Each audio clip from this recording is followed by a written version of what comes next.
प्रश्न 15।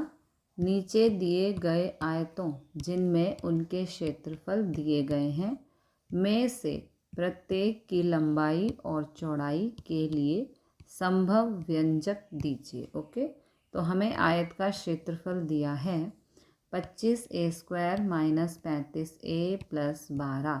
सिंपली हमें यहाँ पर इसके गुणनखंड फाइंड करने हैं। तो गुणनखंड कैसे करते हैं, ये समीकरण है। सबसे पहले आगे वाले नंबर और पीछे वाले नंबर की गुणा 25 गुणा 12, 25 गुणा 12 करेंगे 300 होगा। 300 का हमें एलसीएम लेना है, ये एलसीएम है 300 का। ओके, एलसीएम आपको आता ही होगा। अब हमें दो ऐसे नंबर चाहिए कि गुणा करने पर 300 आए ये वाला, प्लस या माइनस करने पर आए -35 ये वाला। ओके, तो चलते हैं गुणनखंड पर। देखो 3 पंजे 15, 2 दूनी 4, 4 पंजे 20। ओके, तो 15 और 20, यदि 15 और 20 को हम गुणा करते हैं तो हमें मिलता है 300। और अगर -15 -20 करते हैं, माइनस माइनस प्लस, तो 20 और 15 को हम प्लस करते हैं तो हमें मिलता है -35, और यही हमें चाहिए। ठीक है, तो ये हो गए फैक्टर्स। अब इन्हें हम यहाँ पर पुट कर देंगे, इसकी जगह -35 ए की जगह -15a -20a। अब यहाँ से आगे वाले दो नंबर में से और पीछे वाले दो नंबर में से हम लेंगे कॉमन। 25 और 15 दोनों ही 5 की टेबल में आते हैं, तो यहाँ से हम 5a कॉमन लेंगे, ब्रैकेट में आएगा 5a -3। अब जो यहाँ टर्म है सेम यहाँ आनी चाहिए।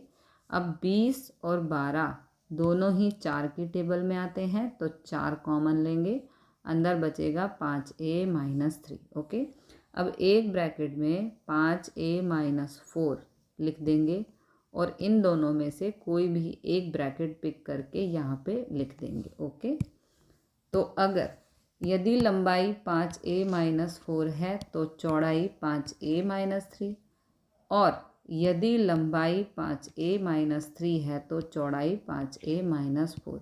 आप किसी को भी चौड़ाई या लंबाई मान सकते हो। Okay, this is the answer. प्रश्न 2 में हमें आयत का क्षेत्रफल दिया है 35y² प्लस 13y -12।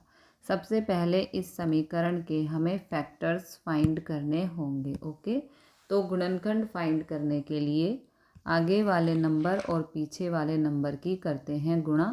35 गुणा 12, ये आ गया 420।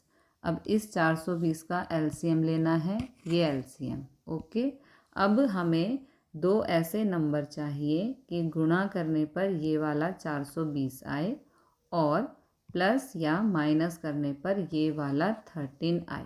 ओके, तो चलते हैं फैक्टर्स पे। देखो सबसे पहले यहाँ पे 3 पंजे 15, 7 दूनी 14, 14 दूनी 28। ओके, 28 और 15 यदि हम इन दोनों को गुणा करते हैं तो 420 आता है, और 28 में से 15 माइनस करने पर हमें 13 मिलता है, ये वाला। ओके, तो हमारे फैक्टर्स हो गए 28 और 15।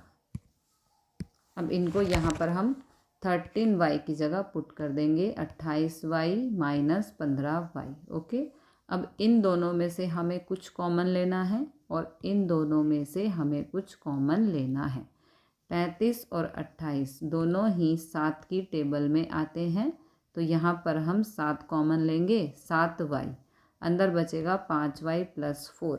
जो यहाँ पर टर्म है सेम यहाँ पर आनी चाहिए। ओके, 15 और 12 दोनों ही 3 की टेबल में आते हैं, तो यहाँ से हम 3 कॉमन लेंगे, अंदर आएगा 5y + 4। ओके, अब एक ब्रैकेट में 7y - 3 को रखेंगे, और इन दोनों में से कोई भी एक ब्रैकेट को हम यहाँ पर लिख देंगे। ओके, तो यदि लंबाई 7y - 3 है तो चौड़ाई 5y + 4, और यदि लंबाई 5y + 4 है तो चौड़ाई 7y - 3। आप कोई भी वैल्यू को लंबाई चौड़ाई मान सकते हो।